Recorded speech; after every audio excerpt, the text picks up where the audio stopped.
ನೋಡ್ರಿ ನೀವು ನಿಂತನ್ನೆಲ್ಲ ತಿಂತೀರಾ, ಕುರ್ಕುರೆ ಎಲ್ಲ ತಿಂತೀರಿ. ಈ ಕುರ್ಕುರೆ ಇಂತೆಲ್ಲ ತಿನ್ನೋದ್ರಿಂದ ಇದರಲ್ಲಿ ಪ್ಲಾಸ್ಟಿಕ್ ಅಂಶ ಇರುತ್ತೆ ಅಂತ ಈಗ ಕಂಡುಹಿಡಿಯೋಣ.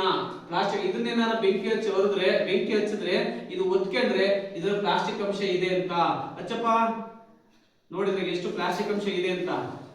ಇಂಥವನ್ನೆಲ್ಲ ತಿನ್ನಬಾರ್ದು. ನೋಡು ಪ್ಲಾಸ್ಟಿಕ್ ಅಂಶ ಇರೋದ್ರಿಂದ ಒತ್ಕೊಂಡು ಉರಿತಾ ಇದೆ. ನೋಡ್ರಿ ನೀವು ತಿಂತೀರಾ ಇದನ್ನ, ನೋಡಿ ಪ್ಲಾಸ್ಟಿಕ್ ಅಂಶ ಇದೆ.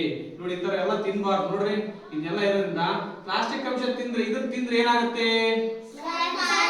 ಕಾಯಿಲೆ ಬರುತ್ತೆ. ಕಾಯಿಲೆ ಹೆಂಗ್ ಬರುತ್ತೆ?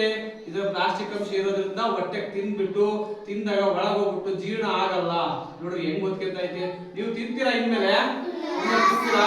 ಯಾವುದೇ ಕಾರಣಕ್ಕೆ ತಿನ್ಬಾರ್ದು. ಈ ಪ್ಲಾಸ್ಟಿಕ್ ಅಂಶ ಇರೋದ್ರಿಂದಲೇ ಈ ರೀತಿ ಒತ್ಕೊಂಡು ಉರಿತಾ ಐತೆ.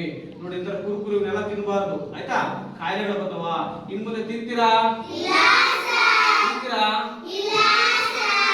ಎಲ್ಲ ತಿಂದ್ರೆ ಹೊಟ್ಟೆ ಒಳಗೆ ಕಾಯಿಲೆಗಳು ಸ್ಟಾರ್ಟ್ ಆಗ್ತವೆ. ನಾವು ಇನ್ ಮುಂದೆ ಕುರುಕುರೆ ತಿನ್ನಲ್ಲ ಅಂತ ಪ್ರತಿಜ್ಞೆ ಮಾಡ್ರಿ. ನಾವು ಇನ್ ಮುಂದೆ ಕುರುಕುರೆನ ತಿನ್ನಲ್ಲ. ಪ್ಲಾಸ್ಟಿಕ್ ಅನ್ನ ತ್ಯಜಿಸಿ ಆರೋಗ್ಯವನ್ನ ಕಾಪಾಡಿ. ಏನಂದ್ರೆ ಪ್ಲಾಸ್ಟಿಕ್ ಅನ್ನ ತ್ಯಜಿಸಿ ಆರೋಗ್ಯವನ್ನ ಕಾಪಾಡಿ. ತಿನ್ನೋದ್ರಿಂದ ಕ್ಯಾನ್ಸರ್ ಕಾಯಿಲೆ ಬರುತ್ತೆ, ಹೊಟ್ಟೆ ಒಳಗೆ ಹುಣ್ಣಾಗುತ್ತೆ, ಆಯ್ತಾ? ಇದು ಜೀರ್ಣ ಆಗಲ್ಲ. ಹಾಗಾಗಿ ಈ ತರದೆಲ್ಲ ಕೂಡ ತಿನ್ನಲ್ಲ ಅಂತ ಪ್ರತಿಜ್ಞೆ ಮಾಡಿದಿರಾ? ಗೊತ್ತಾಯ್ತಾ ಮಕ್ಕಳ? ನೋಡ್ರಿ. ಓಕೆ ಬಾಯ್ ಮಕ್ಕಳ. Okay stop.